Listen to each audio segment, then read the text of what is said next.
સંખેડા તાલુકાના બાદરપુર ગામે લીમડાના લીલાછમ ઝાડમાં અચાનક આકસ્મિક આગ લાગી. આગ લાગવાની ઘટનાની જાણ થતાં જ બાદરપુર ગ્રામ પંચાયતના સરપંચ અને એપીએમસીના ચેરમેન ભૌમિક દેસાઈ દ્વારા તાત્કાલિક અત્રે ફાયર ફાઇટર મોકલી આપવામાં આવ્યું હતું અને આગને બુઝાવી દેવા માટેનો પ્રયત્ન હાથ ધર્યો હતો અને આ પ્રયત્ન સફળ થયો હતો.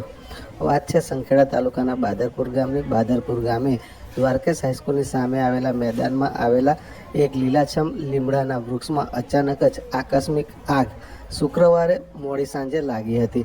આગની જાણ થતાં જ અત્રે બાદરપુરના સરપંચ ભૌમિક દેસાઈ દોડી આવ્યા હતા. તેઓ સંખેડા એપીએમસીના ચેરમેન પણ છે, તેથી તેઓએ તાત્કાલિક જ અત્રેના એપીએમસીમાં રહેલા ફાયર ફાઇટરને બોલાવ્યું હતું. ફાયર ફાઇટરની મદદથી આ આગ ઉપર પાણીનો મારો ચલાવી આગને કાબૂમાં લેવામાં આવી હતી. લીમડાના લીલાછમ વૃક્ષમાં અચાનક આકસ્મિક આગ લાગી હતી. આ ઘટનાની જાણ થતાં આસપાસમાંથી પણ લોકો મોટી સંખ્યામાં અત્રે દોડી આવ્યા હતા. જોકે આગની અંદર કોઈ હાનિ કે ઈજા થઈ નહોતી. આસપાસમાંથી લોકો મોટી સંખ્યામાં અત્રે દોડી આવ્યા હતા. આગની ઘટનાની જાણ થતાં અત્રે ફાયર ફાઇટર બોલાવાયો હતો અને ફાયર ફાઇટરની મદદથી આ આગને કાબૂમાં લેવામાં આવી હતી. આગ કાબૂમાં આવતા સૌને હાશકારો થયો હતો. આ લીલાછમ લીમડાના વૃક્ષમાં અચાનક જ કેમ આગ લાગી તે પ્રશ્ન બાદરપુર નગરમાં ચર્ચાનો વિષય બન્યો હતો.